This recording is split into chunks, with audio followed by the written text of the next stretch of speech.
Welcome to Duo Chat with Brittany and Cynthia, where we talk about drama shows like Dawson's Creek, One Tree Hill, and more. Hi, everyone. I'm Brittany. And I'm Cynthia. And today we're talking about Season 5, Episode 2, title Racing Like a Pro, air date January 8th, 2008. And the synopsis is Nathan's depression hits rock bottom to the point of ignoring Jamie, so Hilly warns she may leave him. Lucas steps in as father figure when Jamie enters a go-kart competition and takes a coach job for the Ravens.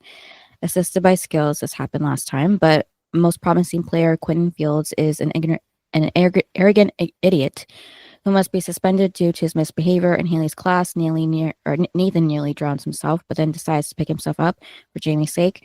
Brooke decides to invest in a record label for Peyton to run, and Haley and Nathan hire a foxy nanny is what they had in their synopsis. That I didn't want to change because that was funny. I don't like it. Well, it's just funny because I never heard of that term with nanny before. It was okay. This was weird how it started because it's episode 2. Mm-hmm. Because Lucas is narrating and he's saying my name is Lucas Scott, and 4 years ago they graduated, and then he's saying like what Brooke was doing, Peyton, Nathan, and I'm just like, wouldn't this have been a great opening of the first episode? Mm-hmm.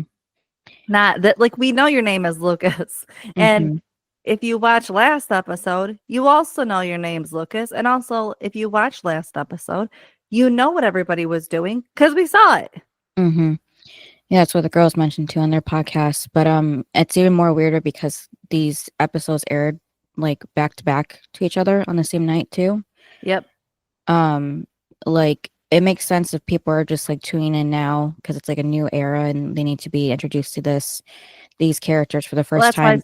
That's why I said last episode would have been great to like introduce and like show when he's talking about Brooke. You see her, then you go to Peyton. Like I could see that, but why are we doing it in episode 2? It makes no sense. Mm-hmm. Yeah, and then we start off with Brooke going into Lucas's room, so nobody still locks her doors. No, but why is she going into her ex-boyfriend's bed? Well, she thought he was sleeping there first of all, but yeah. But they don't have that relationship. Yeah, it was just they're like friends now, like barely. Like I don't understand, and they haven't seen each other in 4 years. I don't understand how she has this relationship where she can just open up the door, jump in his bed, and like jump on him. And I'm like, huh? Like they've never done that. I'm like, even when they dated, I'm like, it wasn't like that. I was like, what? And especially when they broke up, they were just like cordial with each other. It wasn't like we got that friendship that we can just do that. So I'm like, this is so odd. You're exes. You haven't seen each other in 4 years. You're really just gonna jump in your ex-boyfriend's bed on him? What? Yeah, the creator writers probably just wanted to get the scene between her and Lindsay about the "I haven't done this since college" kind of joke.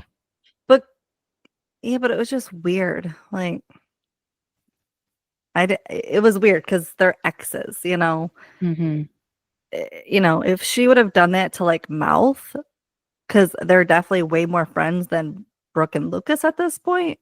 I could see that, but not this. Right. And then Lindsay also knows who Brooke is from her fashion fashion line.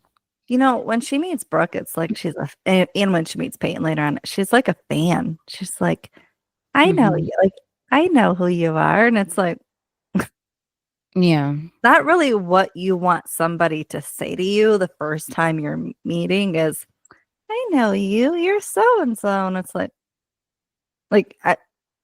it's weird because like she's getting it from the book, not from like Lucas personally telling her who these people are.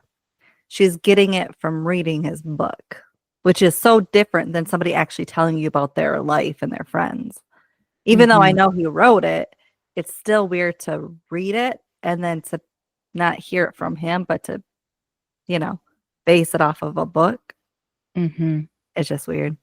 Well, I'm sure she's asked questions while editing too to make sure she's getting the whole picture of what he was getting at. Yeah, but that's about his book. It's not like just freely telling somebody that you're dating your life and your friends. Mm-hmm. That's what I'm saying. Like, it's weird. Mm-hmm. It's like a business transaction. Yeah, and Brooke's even wearing Lindsay's clothes at that moment too. Huh? Her clothes, her fashion line. You said Brooke is wearing Lindsay's clothes. Oh, I meant the other way around. Yeah, Lindsay's wearing Yeah. Brooke's clothes, yeah. Mm-hmm. And then that's when Lucas walks in. And of course, he's happy to see her, Brooke, and, say that he missed her. And then we go to Skills with Jamie. They're walking.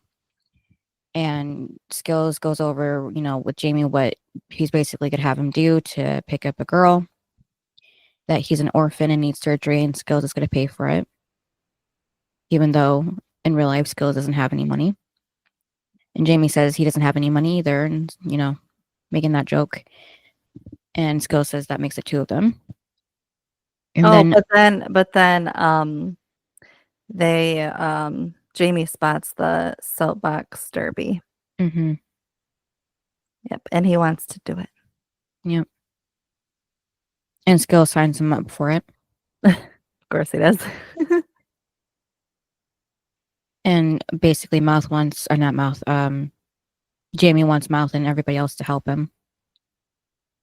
And but Skills says that Mouth can't do it because he has a J-O-B, but Jamie knows how to spell, of course, because of Haley teaching him. And then it was funny because like Skills was like, it was a lot easier when you were 3. Mm-hmm. I was like, oh my God. Right. And then Mouth goes into the news station, I think before hours, because it's pretty dark and nobody else is there. Somehow. Yeah, and it's not what he thought it was going to be. He thought it was going to be the the sports news person, reporter. And no, he is he all he now does is look at the footage and determine what to put out there. I mean, which is still a good job, because it's not like Peyton where she, was the assistant to the assistant, which there's nothing wrong with that either. But it's, it's definitely better than that. But because you're still doing something with sports. It's not like you're ordering somebody's lunch. You're doing something with sports. But he just thought he'd be the front line. But again, he's only, as they would say, 21. Most people, like when they get into journalism, they have to work their way up to the camera, not just be there as soon as they get out of college. You know what I mean? Like there's so many people that, they write the like journalists, they write the articles first, Right. And then they can move up to like reporting on camera, and then maybe they'd get a job at the desk. It's like you have to move up. Like you can't just jump right to it. I'm like, but Mal thought he would. Yeah, and that's when Alice walks in, his boss. I don't like her. Right, me either. Because she's, first off, just the second that she sees him, meets him, degrading him, saying that like a monkey could do this entry-level job. But they couldn't. Yeah, so if you can't do that, then he's just wasting her time. And Mouse says that she was looking for a reporter, and she says she is, but he doesn't have the face for it, and then walks away. And then he definitely takes that a lot personally later on, we see. And then Nathan is at home trying to stand, using the dresser as support when he falls down, and he sees himself in the mirror that he knocked down. So at least he's trying at this point, Finally. Even though he's probably really frustrated that he did fall down, but that's to be expected. Well, especially when you're doing it without somebody's help. Like if you're trying to stand up for the first time or the 10th time, you probably should still have somebody there. Yeah, or a walker. Yeah, so it just doesn't make any sense that you would just try Mm-hmm. standing up with nobody. Like, duh, that's what's gonna happen is if you don't have anybody to help you, then yeah, you're gonna fall. Mm-hmm. It's probably just because of that pride he has as a man, Yeah, And then but he could invite Lucas over.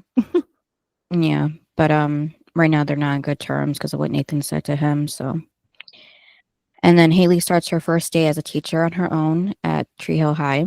She is so nervous. Mm-hmm. And then I thought it was weird how she was gonna write her completely full name on the board, like Haley Like James Scott. like she's a student. Yeah, because when she was interrupted, everybody thought her last name was James, but because Well, when she I thought got when she got married, hmm she took the last name James off and put Scott. I thought it was all three, like hyphened without the actual hyphen. Cause remember she acted like, oh, I want the last name Scott. And remember when she was doing that one thing at Trick and the lady was like, Miss Scott. She goes, Mrs. Scott. Mm-hmm.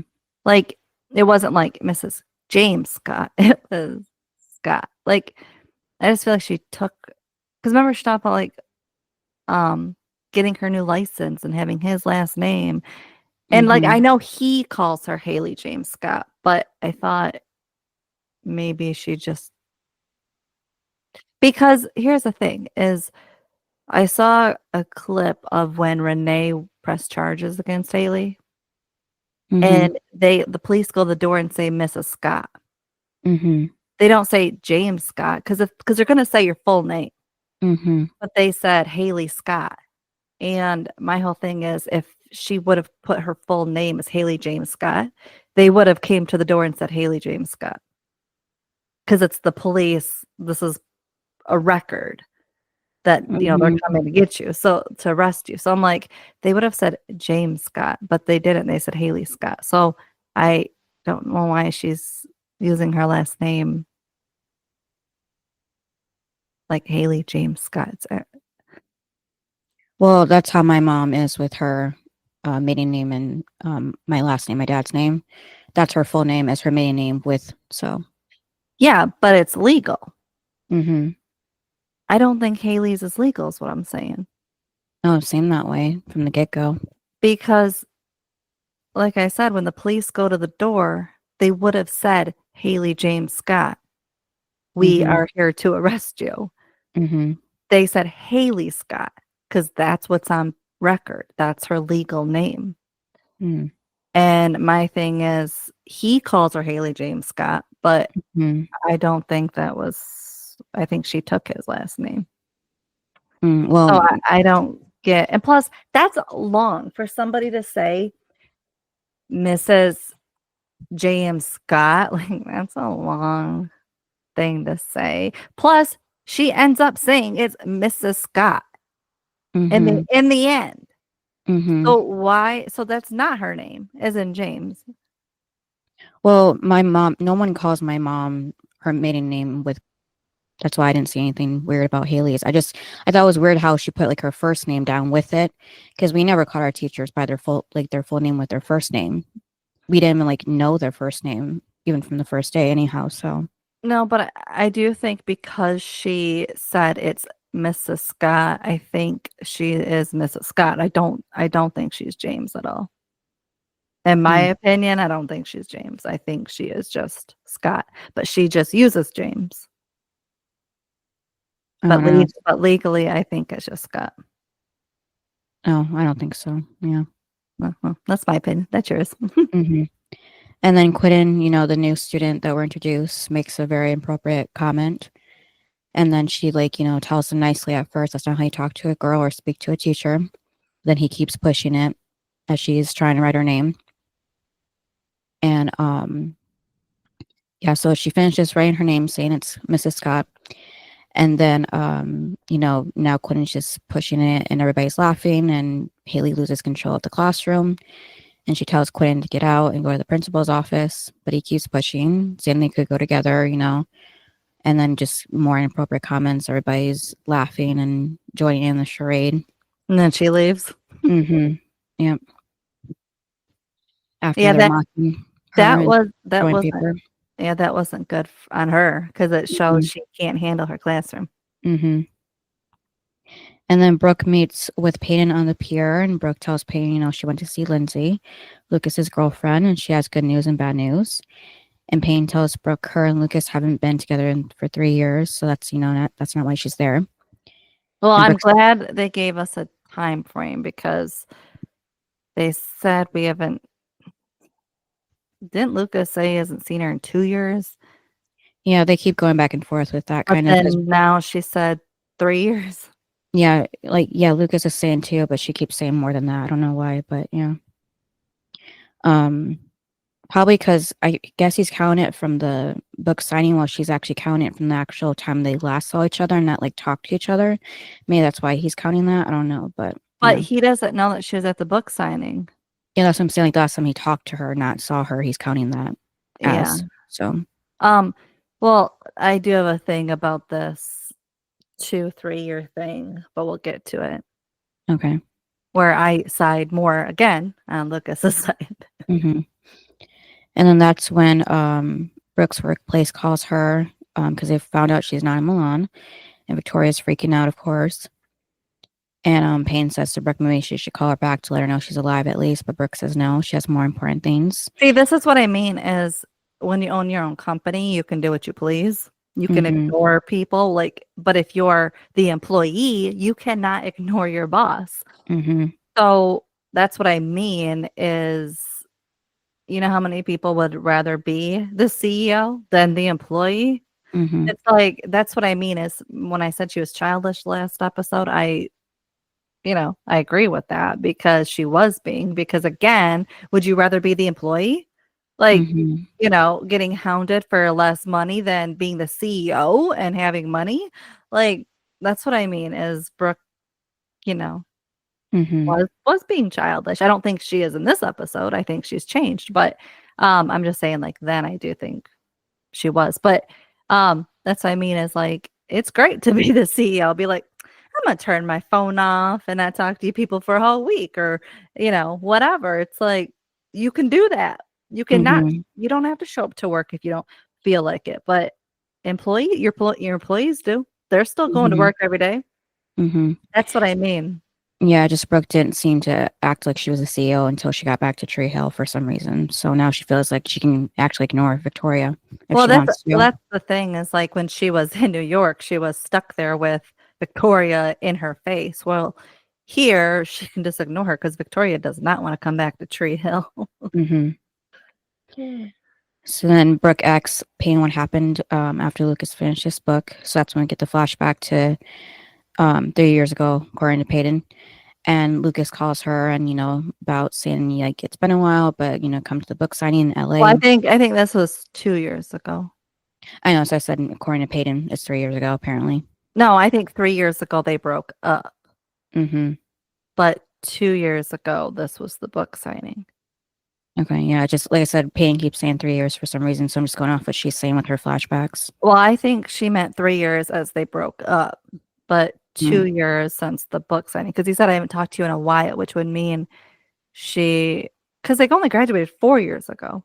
And so that's why I think it was 3 years ago that they broke up, but 2 years ago was the book signing because he says, I haven't, talked to you in a while. So he's basing their whole thing off of I talked to you 2 years ago on the phone about the book signing. But she's basing it as 3. But I think the flashback, but I think this flashback is 2 years ago. Because Lindsay even said last episode 2 years ago. So which would mean the book signing. Right. But yeah, Lucas calls her and wants her to come to the book signing. And she said she'd go. Right. And then present day Lucas introduced himself as the head coach to the Tree Hill Ravens again. And Skill is the new assistant head coach, and he asks the team if they have credentials because they're hanging right there. Like if they want credentials for them, and points to the banner. And then he says, congratulations. It only took you 4 years to destroy the legacy of Coach Durham that took 35 years to build. But see, my thing is, Whitey always said basically there were 2 teams that were the best and were great, which was when Dan was on the team and Nathan was on the team. But in between that, remember Dan always said they never had a great team since him, and clearly they haven't had one since Nathan. And it's okay, so again, there were only 2 teams that actually, were great. Everyone else was just average. So when Lucas is saying that, I'm like, yeah, it took Whitey 35 years to finally have a winning team. I'm like, that's a long time, Lucas. But I'm like, if he would have coached the year after they all graduated, they probably would have lost. So when Lucas says that, I'm like, but again, he only had 2 successful winning teams, and it was only when the Scots were on there. Otherwise, they had losing teams. So it makes sense, because there's no Scott on the team, that they would lose. Right. So when he says that, I was like, duh. He hasn't, he's acting like Whitey has, for 35 years, built this program and has had winning teams for years, when he hasn't. They finally won their senior year. And yeah, but if they would have played the next year, they could have lost. It happens to, every school.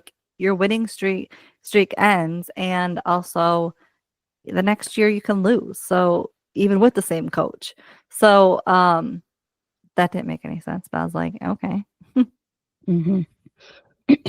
Right. So now Lucas says that they're going to start over with 2 open spots. So they're all going to basically retry out.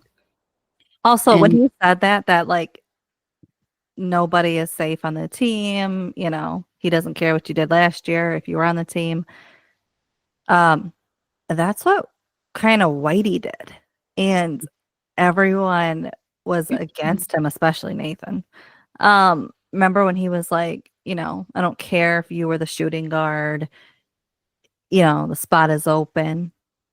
Remember Whitey did that because they kept losing. So Whitey got tired of it and did the same thing. And then Lucas is doing the same thing. And I'm like, I remember when you guys were all mad that Whitey did that. It wasn't like a thank you, coach, for putting the team back together. It was, we hate this. And, he's terrible. And it's like, no, it's actually a good thing. But yeah, I just thought it was funny because Whitey did the same thing. And then Haley walks into the gym to get Jamie, who tells her he's going to race in a soap opera derby, because he doesn't know the proper name for it. So it was cute. And then Lucas asks Haley how was her first day. And, she goes on to say it was horrible. Her first class attacked her and she ran out in tears, and Turner had to finish the rest of her classes. So it can't get any worse than that. And they were so mean, especially the one kid who was sexually harassing her. And this really gets Lucas's attention now. Yeah, because he's like, what? And then, he's like, who and stuff. And she's like, him. And it's Quentin. Yep, walking up. So here's the thing is Quentin comes in, and thinking he owns the team. And, Lucas is like, yeah. And Lucas is like, whatever, you got to prove your spot and all of this. And of course he goes right up and makes a basket. I'm going to be your shooter and all this. And Skills looks at Lucas like, well, I think he proved his point. But what Skills doesn't know is what Lucas just heard from Haley, which is, what he did in the classroom. So it's like, I think if Skills would have heard Haley, I don't think he would have been so happy like he was. Yeah. Because Lucas was not impressed. Where Skills was like, we gotta get him. But yeah, I was like, that's fine. I kind of wish Haley would have, he would have heard it. Because then I feel like Skills would have been backing Lucas up. Right. And then Nathan is remembering his incident when he got hurt, when Peyton and Brooke come walking up because he's outside. And Brooke tells him not to look away because the second and third greatest nights of his life just walked back into his world. What? Yeah. But that was weird. Mm-hmm. And then Payne adds he's looking like a rock star, and it does it for her. And Brooke says that he looks hairy and I can't say that, chic anyways, and she likes it. And he asks what they're doing at the house, and Brooke says that Lucas told her that he can walk, but he needs a little motivation. So her and Payne have come up with an idea. Payne says for every step he takes, they kiss. And, they're joking, but probably being half serious. And they go and hug him, telling him they missed him. And, that was definitely the creator's idea for that part. And then Haley walks out and sees the other girls, and takes her a second to process What did you think was the creator's idea? About Payne and Brooke saying that they were to kiss for him to walk. Well, I think it is guys' fantasies. I don't think it's just the creator. I do think guys think that. I mean, it's in movies and shows all the time of like, that's their fantasy, and it's like this. Yeah, I'm just saying it's probably the creator, at least his idea. And then, so Haley, hugs the girls, and then that's when Jamie walks out. And of course, he doesn't know them, so she has to introduce them to him. Okay, this is weird. Like, okay, first I was annoyed because when she says, like, oh, this is our son, Nathan gets annoyed and wanders away. I'm like, why are you so annoyed that she introduced your son? Mm-hmm. I was confused at that. I'm like, why? I think he just can't, enjoy any good moment at all. So. But it was weird because it was right after she said, this is our son. Mm-hmm. And, okay, so here's my thing. Brooke is supposedly the godmother. Mm-hmm. She had no update on Jamie in 4 years. Well, she probably did just over the phone. But she got like no pictures, no. I mean, she acts like she has never really seen the kid before, and I'm like, she probably did. It's just different seeing him in person for the first time. Yeah, 4 years, and she's supposed to be the godmother. Mm-hmm. Like, it's odd.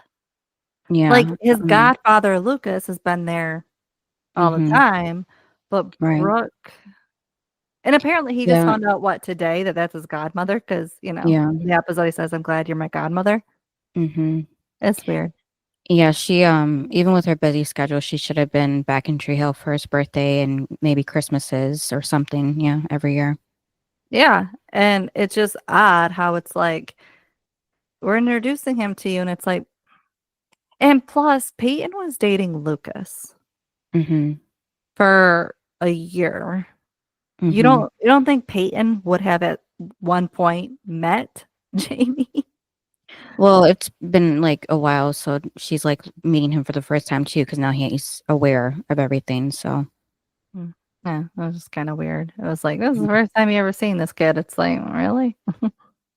Yeah, because for a while, my youngest great niece and nephew had to kind of re-meet me every time I saw them because they didn't have that memory to remember me. So, yeah. And then at the guy's place, Lucas says he always wanted a soapbox derby cart, and Skill says him too. So they're kind of living through Jamie through this. Yeah, they want to paint it red and all this. Right. And then Skills asks about Jamie's cape, and he says he's a superhero, which we know comes into play later, which will make it sad. Yeah, but then Skills said, why don't you fly into the kitchen and get me a beer? Mm-hmm. Yeah. And really? Yeah. Wasn't sure if Haley would approve of that. And then Lucas asks Skills. Oh, he probably does it every day for Nathan. Maybe, yes. Maybe that's how he's getting it. Yeah. At least from the fridge. And then Lucas asks Skills what's his take on the team's former leading scorer, Quentin. And Skills says Quentin's pretty good, and Lucas agrees when it comes to his playing. Now they just have to figure out if they can, make him a team player. I thought this was funny when Jamie was like, can I have pudding? And Skills you can read, right? If it says junk or Fergie, you can have it. Mm-hmm. And then Lucas was the father when he says you can only have one. Yeah. I was like, that's such a father thing to say. Mm-hmm. He's probably getting them back for eating his pizza. Well, but think about it, because if you're the aunt or uncle, you're have all the candy you want. You're supposed to spoil them, but Lucas is nope, you get one. Mm-hmm. It was funny. And then Lucas tells Skills that he doesn't know if they lost those games because, they didn't have enough guys on the team like Quinnen or what. And Skills says maybe they lost because of him. But, Yeah, and they then haven't been there, so they don't well, know. and then they say, "You know who he reminds me of?" Yeah, And then it goes yeah. then it goes to Nathan. It's like, yeah, remember him? Yeah. So then he tries staying up again from his chair, but gives up by the time Jamie runs out, asking if he's seen his basketball. And he says, "No." Mm-hmm. Like, not even nice. Mm-hmm. Yeah, he probably threw it away or like destroyed it or something. That's why he can't find it. Probably popped it. Mm-hmm. And then Haley comes out and, she's like, "Are you okay?" But he doesn't really answer, kind of ignoring her. And, so she's like saying what he should say to her, like, "How's your day?" And he's like, she's like, "I'm fine, wife. How was your day?" And Oh she's my like, "Oh, God. But then he said that his day sucked. Thanks mm-hmm. for asking. Yeah. And I was like, are Mm-hmm. you kidding me? Like, I know Haley said it too, but I'm just like, Mm-hmm. you are such a jerk. The fact that you're like, this is your day every day. You get drunk, Mm-hmm. like that's just your daily life. Nothing changes. But Mm-hmm. like for Haley, it's like, are you kidding me? It was her first day of teaching, and you're not even gonna ask her these it would just annoyed me because I'm like, she actually has different things going on in her life Mm-hmm. each day, unlike you, who just sits at home and drinks and, you know, pouts, like she says. It's like, so I got annoyed at him, and I know she did too. That's why she went off on him. But I was Mm-hmm. like, he's such a jerk. Mm-hmm. And then again, like he's blaming others, like he's playing the victim. And it's like, but who put you in that position? You did. Like Mm-hmm. nobody put you, like, yes, did somebody actually push you out the window? Yes, but you started it. Mm-hmm. Like if you hadn't went back in there and fought, like that would never have happened. So Mm-hmm. I'm just like, it's your fault, Nathan. And so blame yourself instead of acting like the victim and blaming everyone else for what you did. Mm-hmm. And also when she said like that's a little selfish, don't you think? He goes, "No." Mm-hmm. I was like, "What?" Right. Like I would have blew off the rails with him. Mm-hmm. Wouldn't you? Mm-hmm. And then while they're bickering, Jamie wanders out of the backyard to the front yard to the street. And that comes back into later on in the season 2. And then Haley notices finally that he's gone, and she calls out for him. And that's when we are introduced to Carrie, who Ugh, walks in with him because she found him, of that course. okay. Why? How? Like, Mm-hmm. was she Yeah. stalking? Yeah. I think we see later that I think she might have been before this moment a little bit like Derek a little bit. Because it's just Psycho Derek. weird that she is a so-called nanny and she was right there at the right time. Mm-hmm. It's Yeah. Yeah, I don't think that was a coincidence. yeah. Okay. Mm-hmm. And then, she's like, "Does he belong to you?" And Haley says, "Yeah, grateful that she found him." And then Brooke goes to see Mouth, bringing him, presents like a wine from New York. And, he's excited to see her. And, he asked for that wine 2 years ago and told her to come in. And then back at Haley's, This is she's weird. talking to Carrie right away. Yeah. Okay, but like Cynthia, you just you know saved Jamie's life, and you go and you're talking to the mom that you're a nanny. Like, Mm-hmm. who does that? Like, who just? It's not even like, how do you even do that? Like, the first interaction is like, I saved your kid's life. And I'm a nanny. Like, how did you even throw that in there of like that you're a so-called nanny? Like, I don't even get it. Cause like she's asking all these questions, Haley is.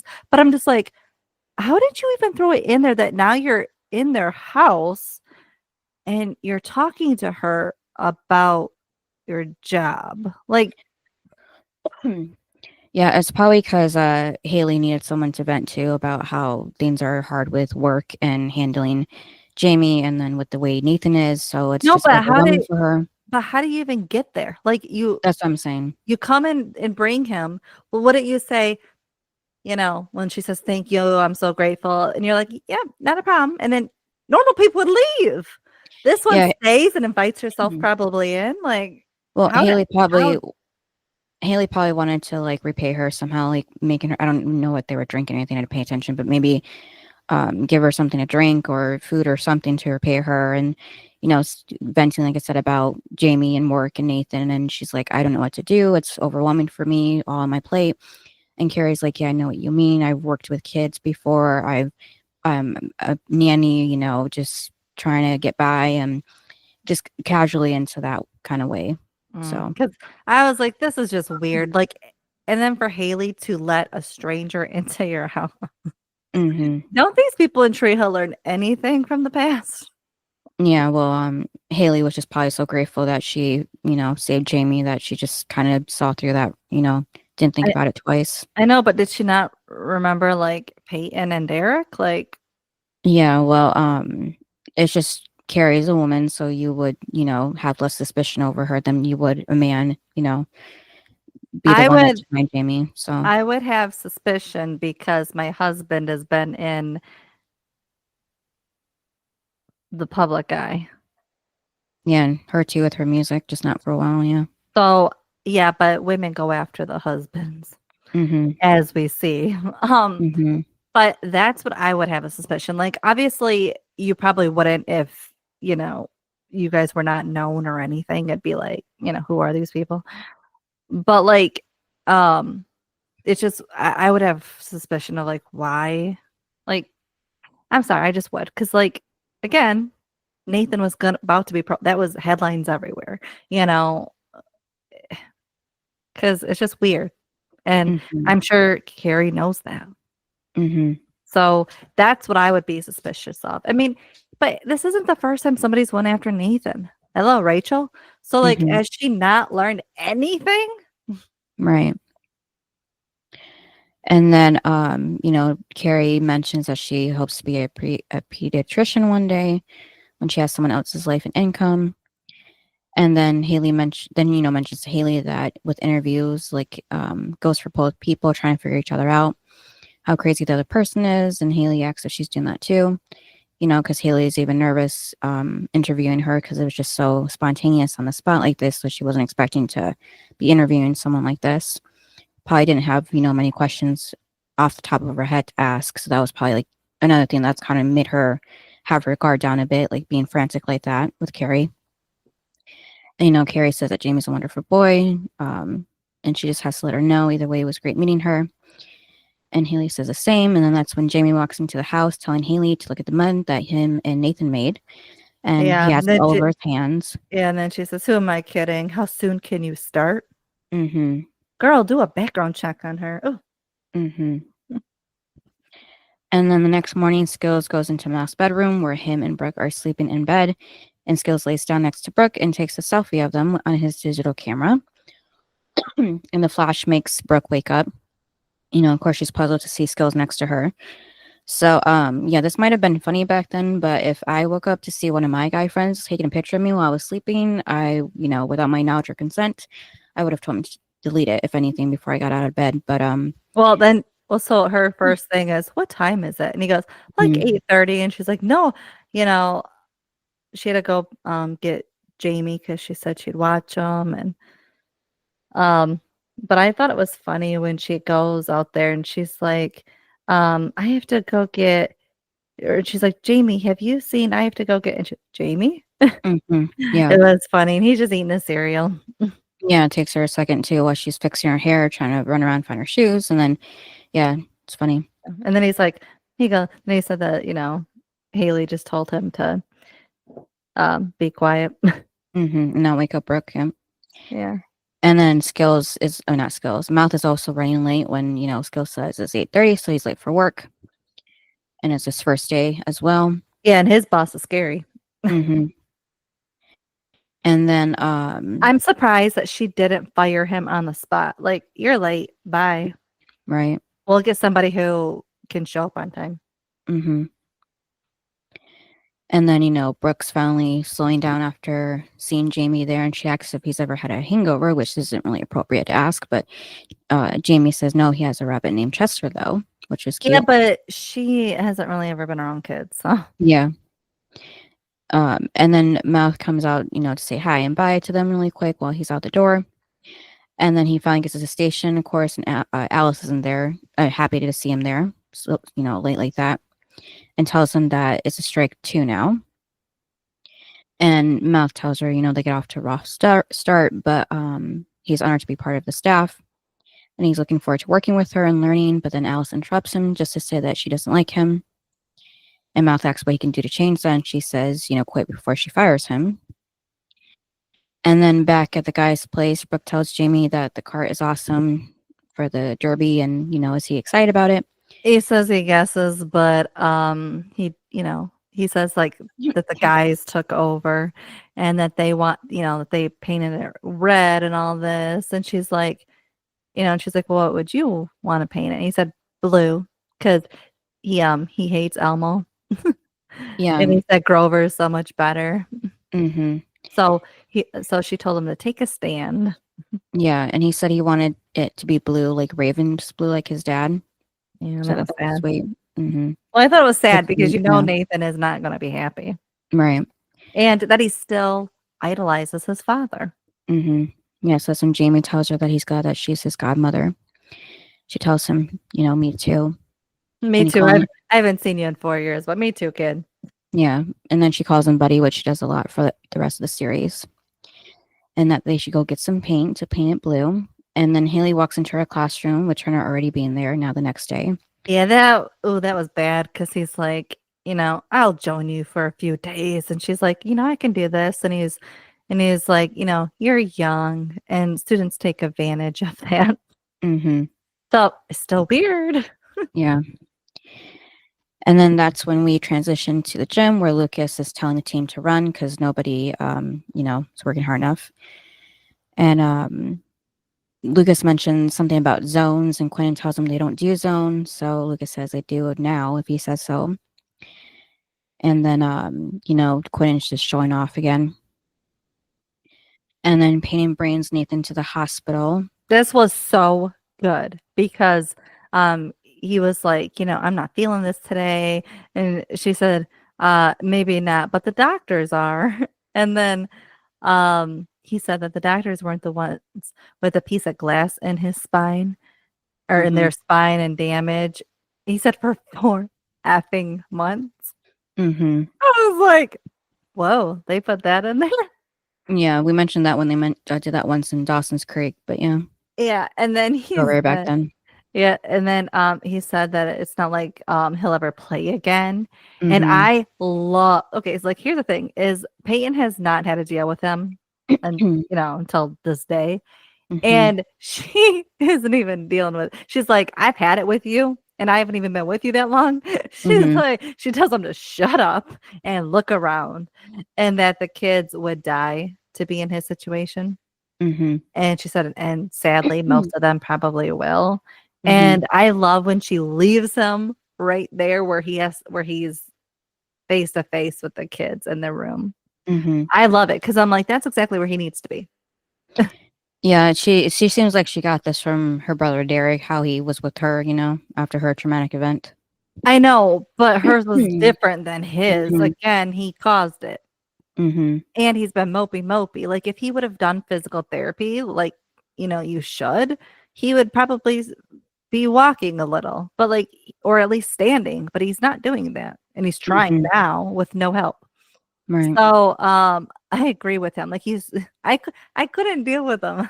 Like I'd be Haley. I got to go to work. And like Peyton's like, I can't deal with you anymore, Nathan. Like you're so annoying. But I'm wondering why he's not telling anybody he's been trying to walk lately, Because I think it's like if he never walks again, like he doesn't want them to be like they are right now. You can do it. And like pushes him. I think he wants to be able to do it himself and like push himself, not somebody telling you need to do it. Like that kind of thing. And like show them one day, like, look, look what I can do. And then they'll be like clapping their hands. Yay, we love it. Right. I think that's what Cinna said. Mm. And then at Trick that we haven't seen in a good minute, somehow does Karen own it at this point or Lucas? Probably Lucas, I think. No, Karen. Even though Karen, she's not. I think Karen owns it, but Lucas probably manages it. Right, yeah. And then Brooke, Haley, and Payne are there, and Brooke is telling Haley that, she was reading an article about this star that, was recently sober, and, she's in the booth next to her one night, just wasted, so that wasn't true. And then Payne adds that her label actually signed her, so somehow that came full circle. And but she can be a part of it. And then they make a toast to that, and Haley says she's toasting to her demonic English class. And then Brooke wants to dance because of the song that's playing then. And then Mouth appears. Brooke's happy to see him, but he says his boss hates him, so he's bummed out. And Brooke tells him to just shut up and dance. And then Haley spots Lindsay, and Payne slips away. Well, Lindsay says hi to everyone. And Brooke wants to introduce Lindsay to her best friend, but then notices Payne is gone. And then with Lucas, Skills, and Jamie, they're doing test runs with the car since the race is tomorrow. And that's when they pull off the sheet from the car after, they said that it was the red racer, and they see that's actually blue. That was hilarious. We were like, what happened? And Jamie was like, Brooke helped me.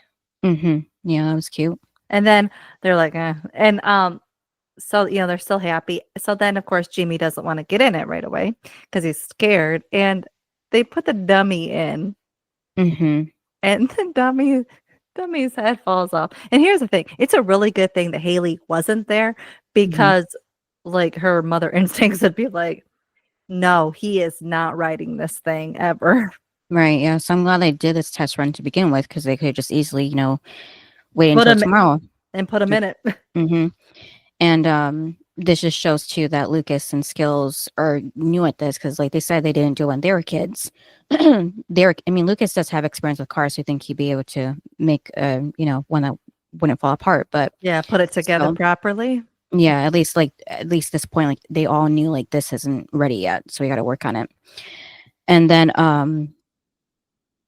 yeah, so this just makes Jamie even more terrified. I know, his little face and his eyes just got so big. It was like, oh, poor little guy. So I will say, like, I'm happy that, as like this is episode 2, I'm happy that they gave Jamie a storyline, because he is a kid, and a lot of shows would probably have just been like, he's like the in and out character, like, you'll see him here and there.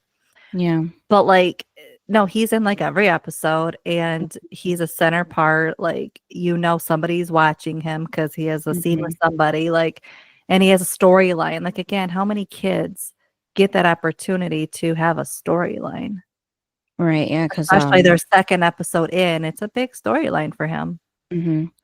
Yeah, because like Stranger Things, they have the smallest kid on that show, like she's barely even in it. So I forget that she even exists, and I think that there's only her other 2 siblings in the show. But then I'm like, oh yeah, they have a little sister, and yeah, but she's like barely there.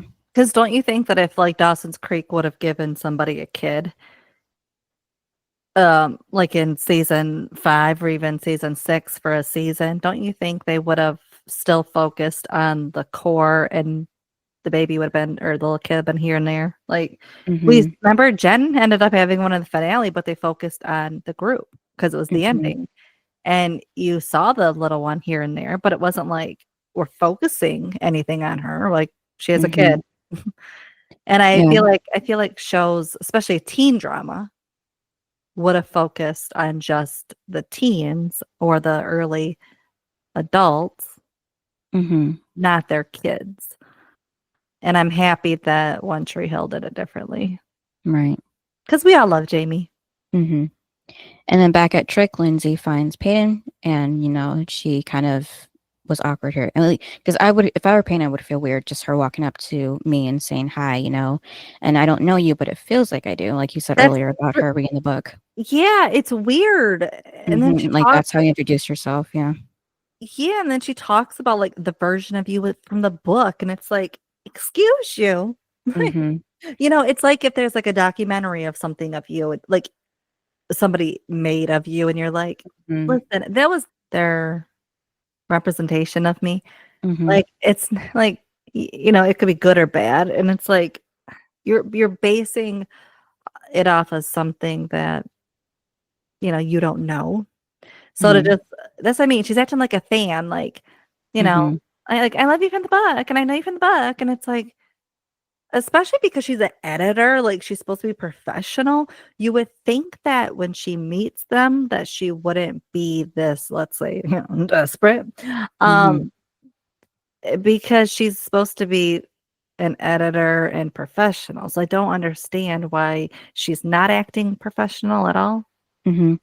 I mean, I did like how she, wasn't bitter against Peyton or Brooke for being Lucas's exes. She actually was trying to be friendly, just not in the best way, in the situation. But But couldn't she have just played it better? Like, as in, mhm. like, "I'm so happy to meet you guys," and, like, in your head, you're like, "Oh, I left them in the book." Mhm. But then just not have said it to either one of them, because like, that's just creepy, and that would put, like, red flags to me, like, "No." Mhm. Like, I don't really wanna hang out with you because it's awkward. Mhm.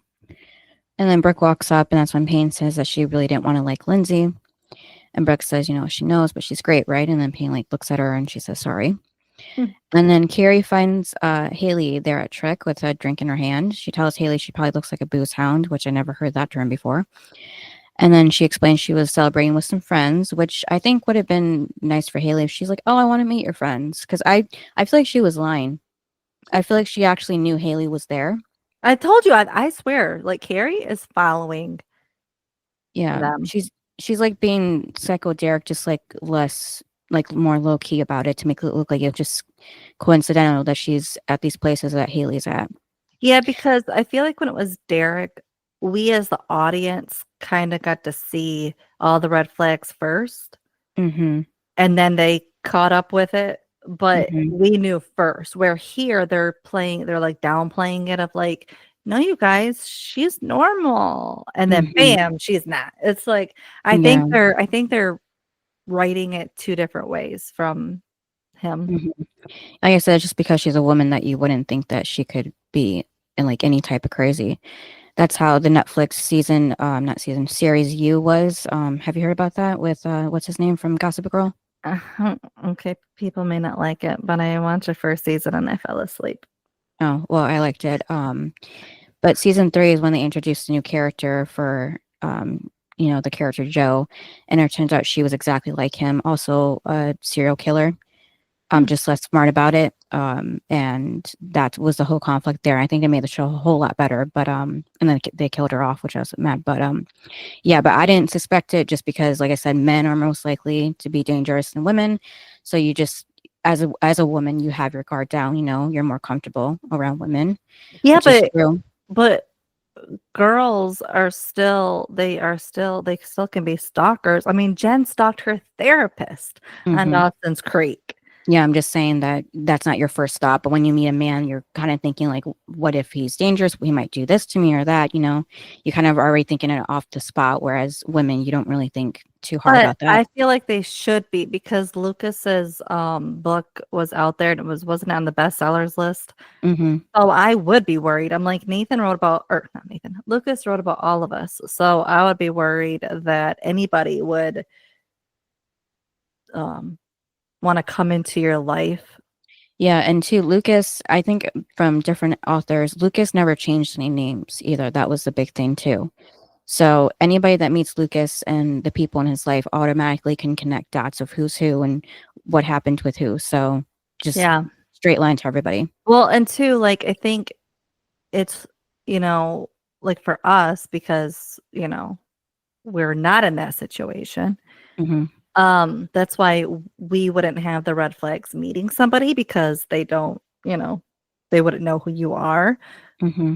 But I think if if there was a book written about you and your husband was gonna be drafted, 10th pick or whatever, like, that's a big deal. And I think, and also if you do any research on anybody, you'll know, like, Peyton had a stalker and, I don't know, the Scott's father is in prison. I mean, it's not like they're hiding. They're like laying low, like, we are in town. Everyone knows. So that's why they should be extra careful.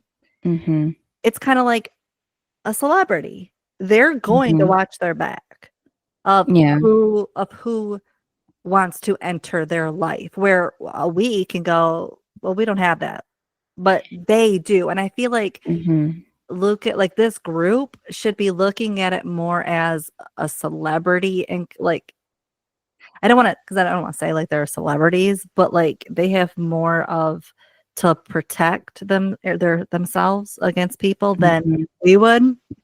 And I think that's how they should look at it. Not like, well, because again, we've never had a book written about us or anything like that. So that's why we wouldn't look at somebody as maybe they're trying to get into our group and mess it up. Where this group has had people do it. So they should be having to look 10 times at somebody first. And I'm guessing too, Lucas never like embellished any of the stories too. So everything's very truthful. So there's nothing that, can guess might not be real or not. So it's just a completely set straight line. And if anything too, even if Carrie wasn't crazy like she was, she could have easily took advantage just because she would know from the book that Haley and Nathan have money from his basketball playing somehow.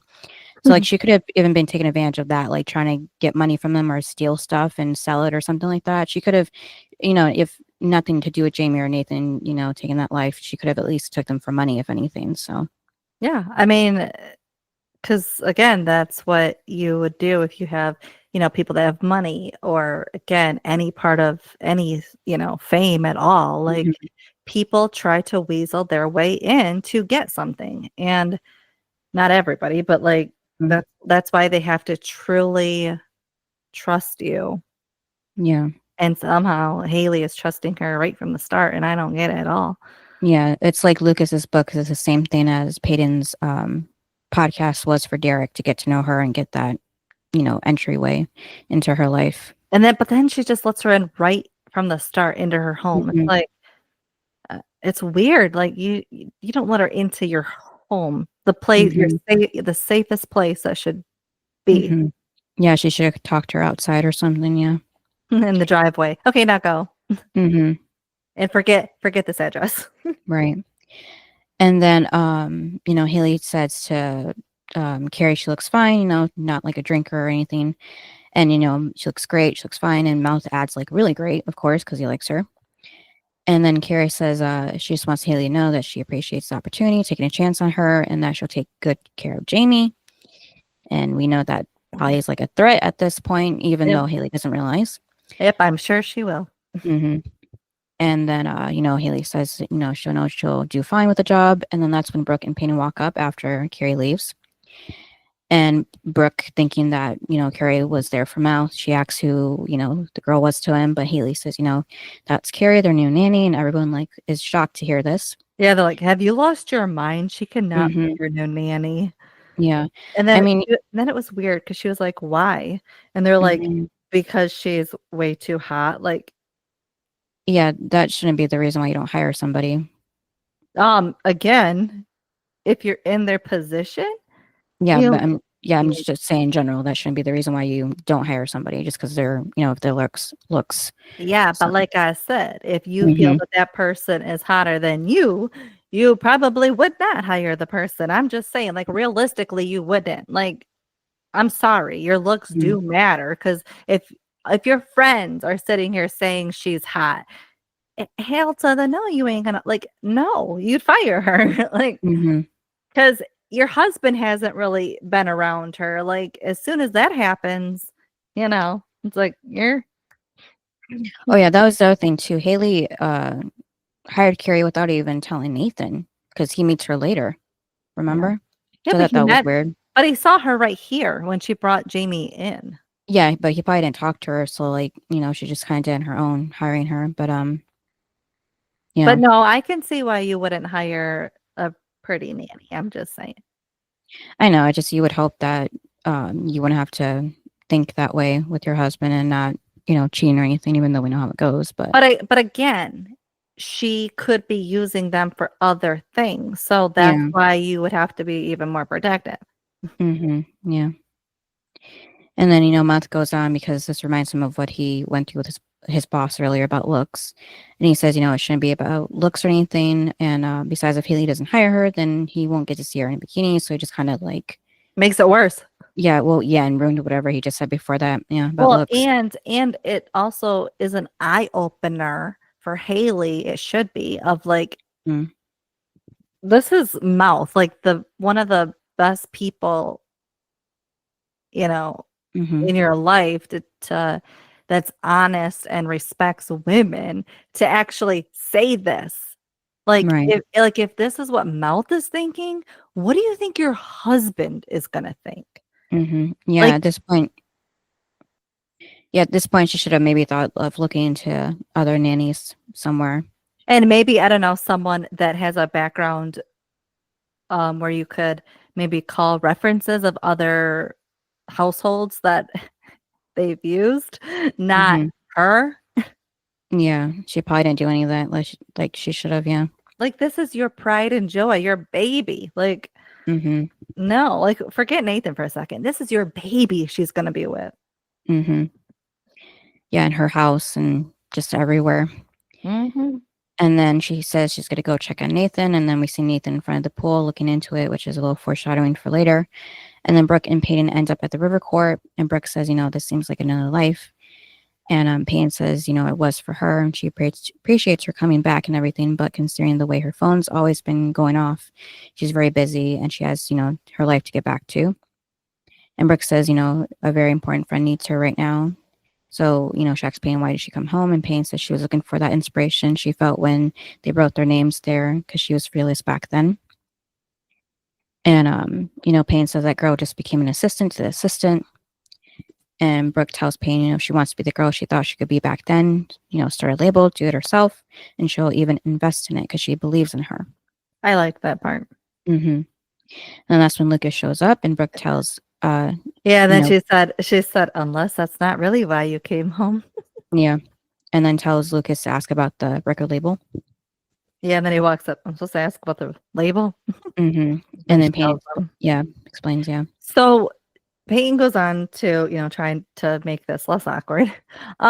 She says, like, I met Lindsay tonight. She seems wonderful. And then she says, how long have you two been together? And then he changes it and was like, why didn't you come to the book sign? Like, dude, that was 2 years ago. And they even say 2 years ago, but it's like, how don't you, like, you're just like, Lindsay really means nothing. Like, you're gonna bring something up from 2 years ago.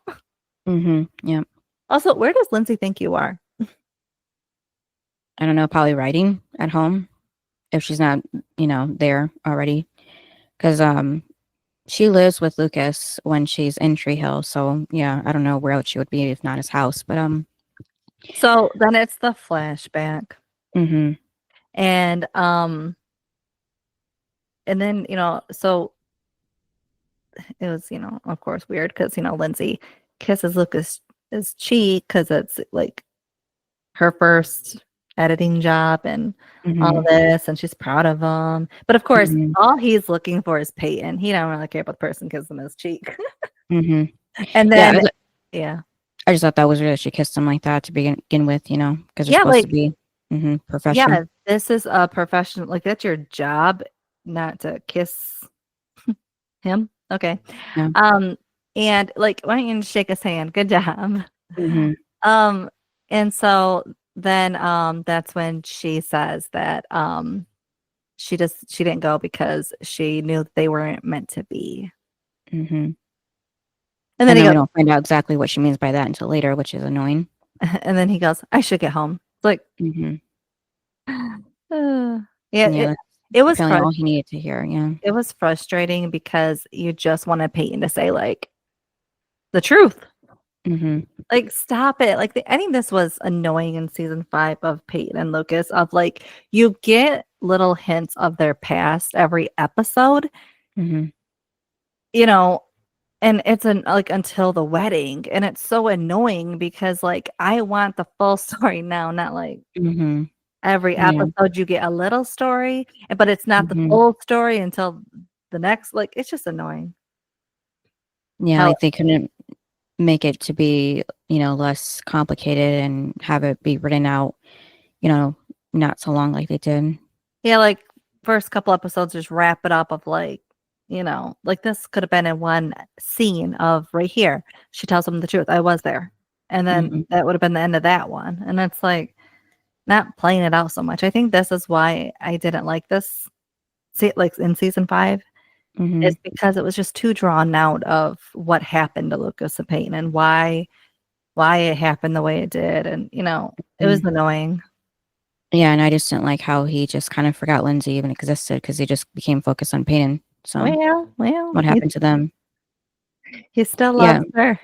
I know. It's just as someone who's, in a relationship, he shouldn't be thinking of her like So that in present day. So here's my thing, like, when because they broke up 3 years ago, his book signing was a year later, like, here's my thing of, the reason why she doesn't tell him is because he's with Lindsay. Well, here's my thing is, so when she sees him, because later she'll tell him the truth, but it's like when she sees him kiss or when she sees Lindsay kiss him on the cheek, she thinks Mhm. they're together.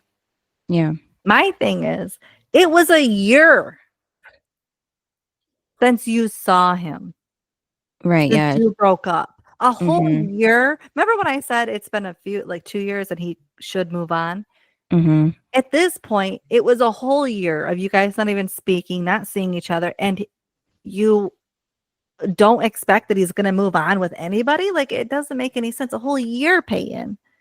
Well, at this point, she expected him not to be like this with Lindsay because she saw him as reaching out to invite her to the book signing was his way of them, like of him wanting to get back together with her. So, Well, it was, but she took it when she saw it, she took it as they're together, which he was taking it as, "Let's figure this out and get back together." hmm But she, of course, saw that and ran. But, I was just like but I'm just saying, like, it's been a whole year. You don't think that he should be with somebody right. I'm a just saying that. Yeah, after just a year? yeah. She just, like I said, with him reaching out, she thought differently until she saw Lindsay kiss him like that. So, and then to you later on, he mentions that they had their first date like right after that too. So he moved on pretty quick from Peyton, Well, that's and then because she didn't s well, not he didn't really move on that quick because it was a whole year, and then she didn't go to the book signing, which was, like, their 2nd or shall I say 10th chance, and that's when she, like, in his eyes, made it evident, like, she doesn't want me, so mhm. I need to move on, and, well, here's Lindsay. Yeah, I'm just saying from that one call to the next day, he just moved on pretty fast But it instead of like it asking. wasn't the next day that he moved on. Well, from the first call when he called her the day because he said the book signing was in, or I think he said a few days. So yeah, like after a few days and she didn't show up, then that's when he just moved on right there and then because it seemed like he was kind of waiting for her. He And was. hmm He didn't there was for him, it was still a business thing with Lindsay at the book signing.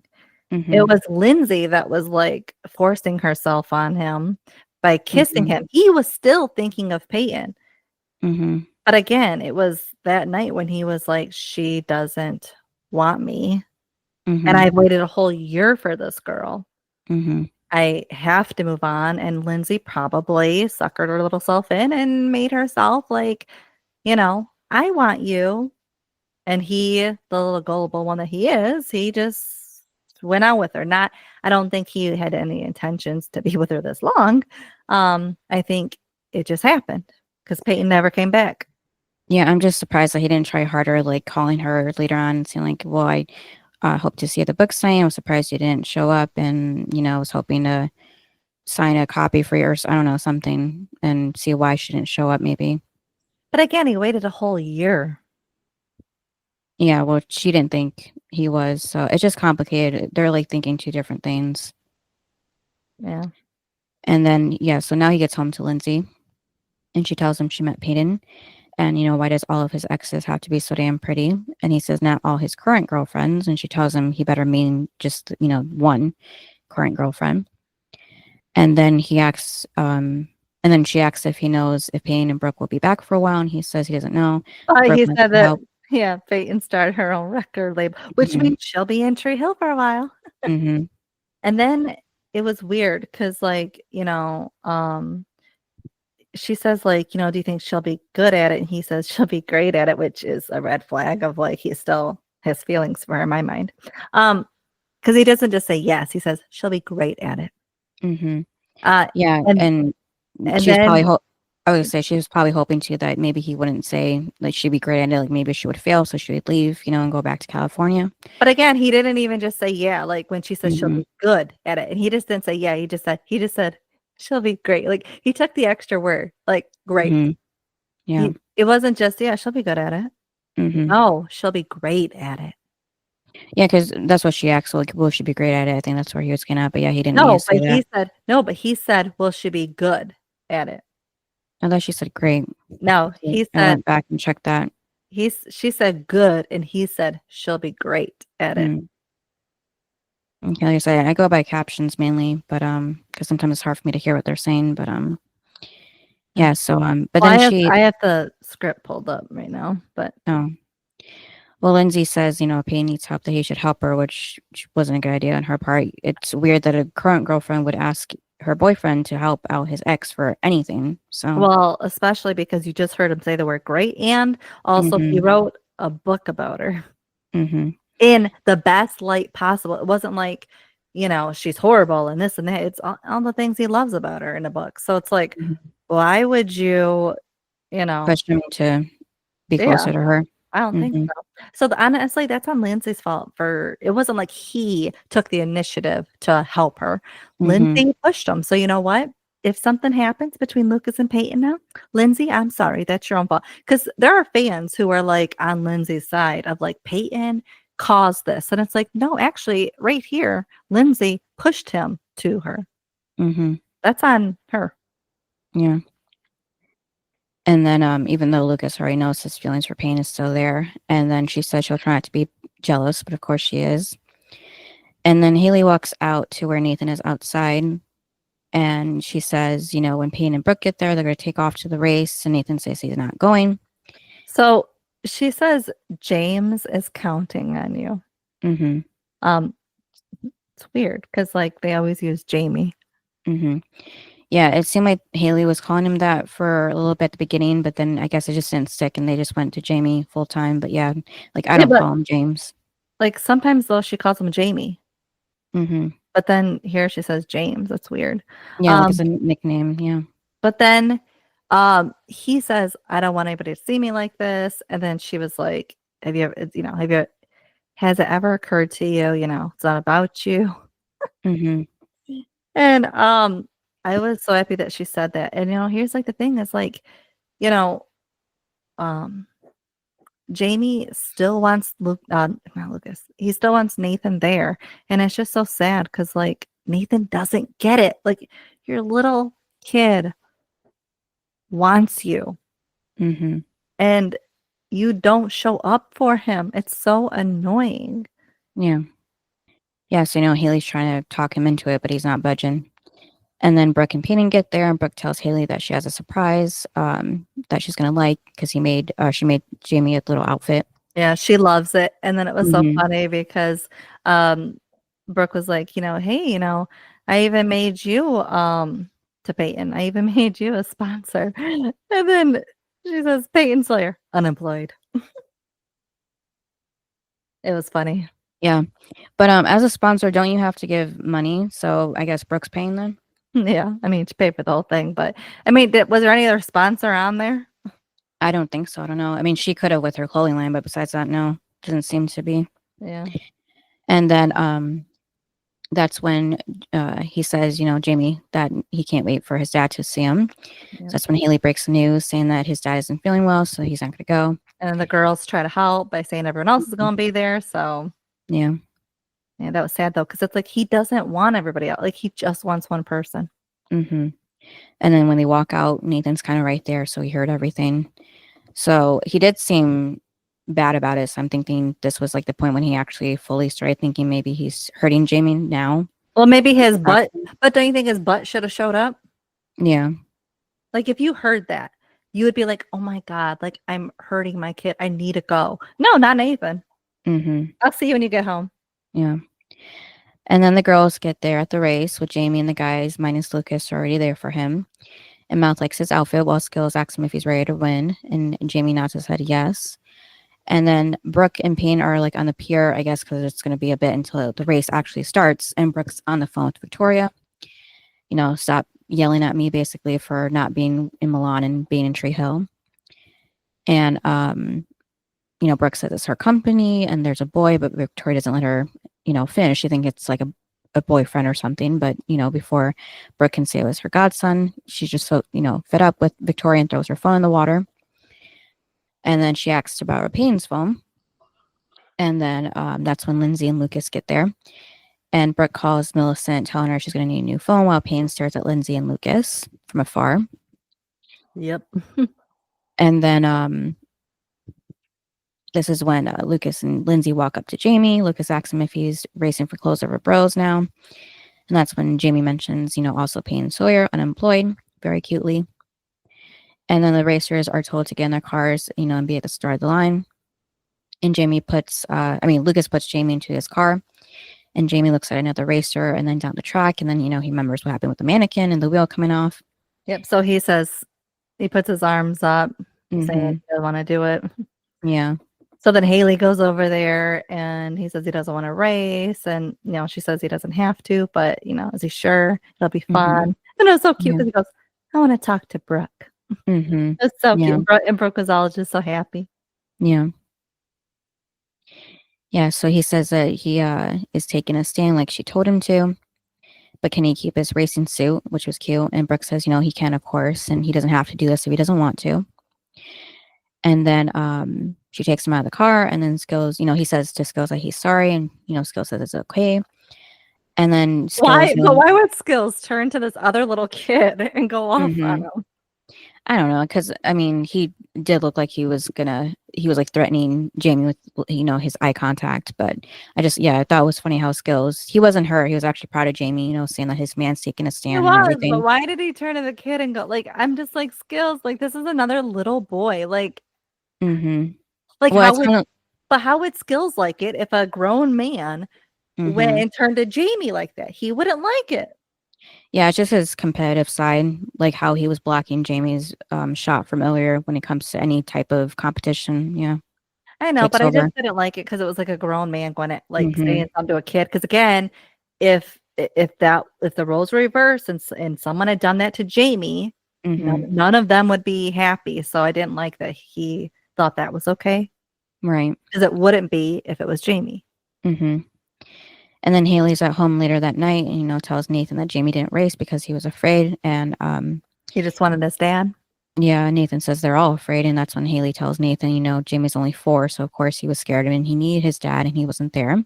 Yeah. And then I love when she said, nice work, Dan. But then he still doesn't respond. So they argue, yeah. And that's when she throws the bottles on the floor and, you know, yelling, you know, why isn't going to say anything? Because she constantly has been talking to him and he's just not talking back to her. So I think everybody remembers this, but yeah. Yeah, I'm just saying, like, that was her breaking point. Yeah. Well, she's had a lot of breaking points with him, and I would have had it months ahead of time. But yeah. But I did like when at the end she told him, because, you know, he said that, you know, he doesn't have anything. And I like at the end when she said, one more night like this, and I promise you, you will have nothing. And I'm like, it's kind of funny because it's like one more night because it's already tonight. But I'm happy that she said it because it's like, finally, Haley, you're standing up for your son and yourself, because you know, a lot of people would not have dealt with him for 4 months like that. Especially having a little 4-year-old who should not have seen Nathan like that at all. So yeah, I mean, Jamie has already seen a lot, and he shouldn't have to. So I was happy that she finally said it all.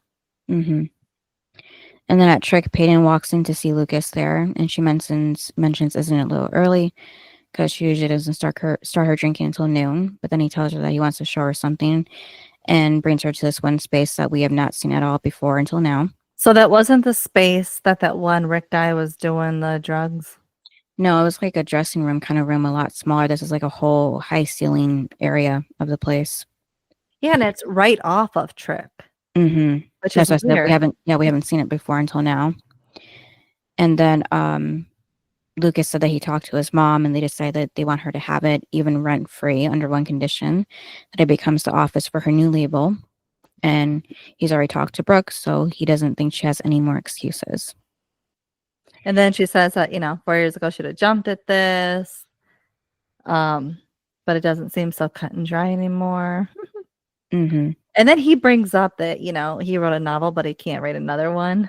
Mm-hmm. And then he brings up how about everyone's life and stuff. And then, well, I just liked how he brought everything up because it's like, again, other people have had things happen to them. Mm-hmm. Yeah, they're just not the only one. Yeah, they're just stuck with trying to make their dreams come true while she has this opportunity now, handed to her. So I like, though, when she finally said, I was there at the book signing, and, we get the flashback of she was there. Mm-hmm. And then, he, of course, the look on his face, here's the thing, like, Lucas always comes in with, like, the looks. Like, you can always tell what he's thinking and based off of his face. Because he is so, like, bummed and, like, oh, my God. Like, because, it could have all been changed and they could have been together 2 years ago. Mm-hmm. But of course they both had different ideas because they didn't actually speak. So I just thought it was funny because it's like one of his, oh my God, like, that wasn't the truth and, all this. Mm-hmm. Yeah, I know. So Payne says it's basically too late because he's with Lindsay and, she actually likes Lindsay.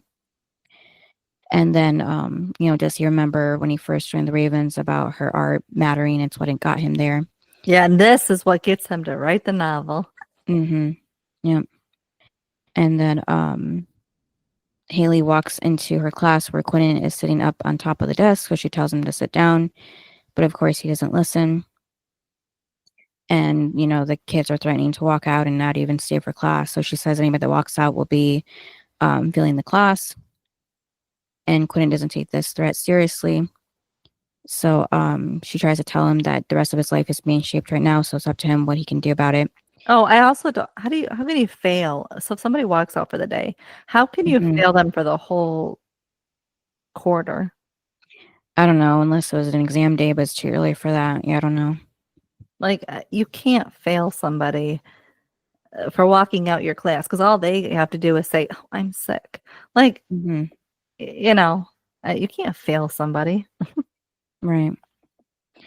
She's just trying to probably, threaten them. But yeah, like as a kid, I'd be like, you can't threaten me with that. Yeah. But either way, he walks out still. And then Haley tells the rest of the class that the rest of their life is a long time, and that's kind of ironic later on because we know what happens to Quinnen. But Haley continues saying that, whether they know it or not, it's being shaped right now, so they can, basically choose to blame their circumstances on fate or bad luck or, bad choices, or you can fight back and decide to take your life back. And that's when we see Nathan, fall into the pool from his chair, but then he comes up from under the water as his own way of finally fighting back, even though he was fighting against himself basically up to this point. And then, he's Nathan Scott and he has too much to lose and starts walking in the pool. And then Mouth finds the CD that he made for his demo reel in the trash at work. And then Skills posts the results for the team at school, and Quinn sees that he didn't make it. And then he goes to the gym asking Lucas if this is some kind of joke, why he didn't make the team. And, Lucas tells him, he's afraid he just didn't cut out, he's not cut out for it. And Quinn says, without him, they're going to lose. And Lucas says, maybe he's wrong, but if he's right, at least they'll lose together as a team. So when Nathan is in the pool, isn't it at night? Yeah. So, and then everybody else's scenes are during the day? Unless And it's the next day, but they didn't really make it seem like that. But it was as she's talking, so it's kind of like what they're doing in the moment or what's about and it was weird because I'm like, why is it showing like at night when she's talking during the day to her class? Yeah, I don't know. Maybe it was that night that he did it, and they just kind of have to line it up when she was saying it. Yeah, I don't know. The timing was weird. Yeah. And then, Quinn is about to walk out, but then Lucas says he's heard that he's been disrupting his English class, and he wouldn't recommend keeping that up. But Quinn just says it's not over. And Lucas just corrects his grammar because he said this ain't over, and he walks out. And then Lucas congratulates the new team of Ravens, and Haley asks her class, which is worse, not getting everything you want or finding out it's not enough. Kind of like Brooke's situation, because she's on the phone saying she loves her company, but she wants to run it from Tree Hill, and she knows it wasn't the plan, but it's her life, and she's taking a stand, basically following Jamie's, lead. Yep, and she's buying Karen's Cafe. Yep. And then Payne hangs up Ellie's Friends with Benefit album cover in her new office, which is nice to see since it's been a while since we've seen any mention of Ellie. And it's kind of like as a way for Payne to find her roots of why she even loved music so much to begin with. And then Nathan walks up to Jamie and tells him to get ready because they're going to go out as a surprise and to bring his cape. Well, he rolls up to Jamie. He what? He rolls up to Jamie. Yeah, because I said walk, yeah. I should have just said go up, yeah. I'm used to everybody being able in the show. But Lucas is looking at his poster for his book signing again, and Lindsay asks Lucas if he remembers why she gave him the poster, because they went to dinner after the signing. It was their first date. So I thought it was funny because she's thinking he's thinking of them, and he's only thinking of Peyton was there that day. Yeah. I just thought it was funny because all he's thinking of is what could have been, and she's like, oh, you're thinking of us, and it's like he ain't thinking of you at all, right? Even when you're talking, he's still not thinking of you. And then Jamie's sitting in his car where Nathan tells him that there's going to be times in his life when he's afraid, and that's okay. But if he doesn't work through it, then he might miss something, pretty great. Oh my God. But then when Jamie says, are you afraid, Daddy? It was so cute. And, he says sometimes. Yeah, Nathan says that they'll do this together, and they can count, they count down to 3, and then they take off together in that slope, which was really sweet, facing that fear together. Yeah. So now he's actually being a father to Jamie, finally. Finally. So for me, my high was Haley standing up to Nathan, giving him the ultimatum, because it's been 4 long months and we haven't even seen the whole 4 months. I've only seen 2 episodes and it was enough for me. And I also liked when Peyton took him there to the hospital because he needed to see something, to see the little kids who were sick. He needed to see that.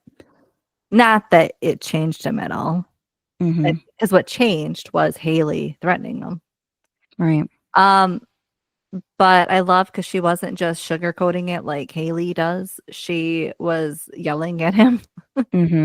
And I love that. And I love that Lucas was being hard on Quentin because he, they could have been easily as Whitey with Nathan of he just takes Nathan's crap. And Lucas is like, no, you're going to work for it.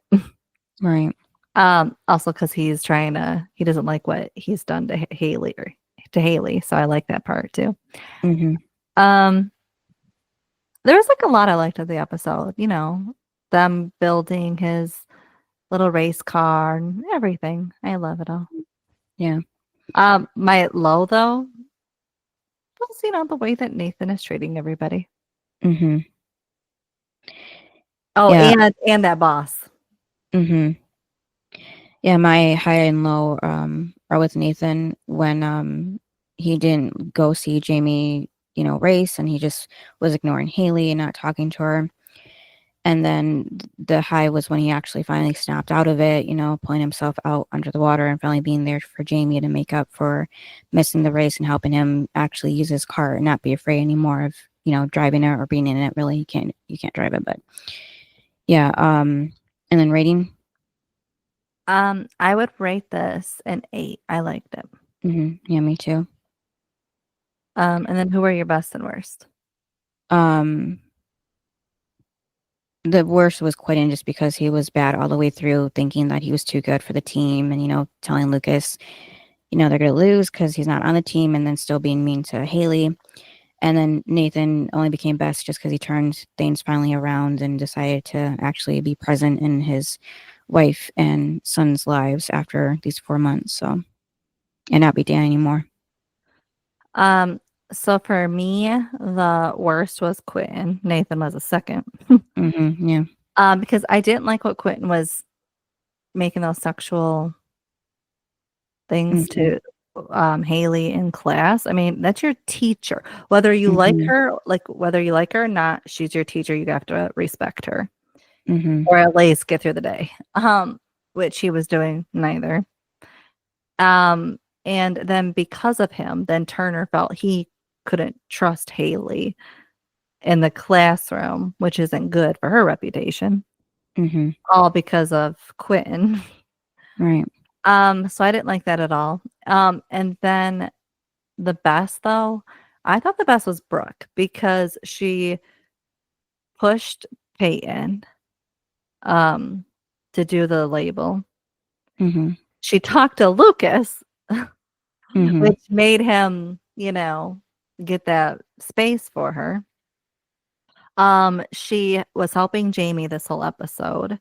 She was just kind of like there for everyone. And I thought Brooke was really good. And she finally was talking back to Victoria on the phone. Right. Yeah. So I loved it all. And of course, she bought Karen's Cafe. So I loved it. Like, she was definitely the role model that you could idolize, unlike Nathan. Right. So I loved it. Yeah, I thought that episode 2, because I know it aired in the same day, I thought episode 2 was definitely way better than episode 1. Yeah. I think that this is probably where it should have started. Honestly. Right. And, not looking forward to, Nanny Carrie, because, honestly, of course, yes, I like Lindsay better than Nanny Carrie. Right. Yeah. And then what's the next episode? Episode 3, My Way Home is Through You. Oh, yippee. All right. Thanks for listening. Yep. And we'll see you next time. Bye. Bye. Thanks for listening to this episode of Duo Chat. If you want to chime in with your opinion about the episode and the show we discussed, you can email us at duochatpodcast@gmail.com. And to keep up with updates about the podcast, you can follow us on Twitter, Instagram, TikTok, and subscribe to our channel on YouTube at Duo Chat Podcast. And give us a review wherever you listen to podcasts. We would appreciate it.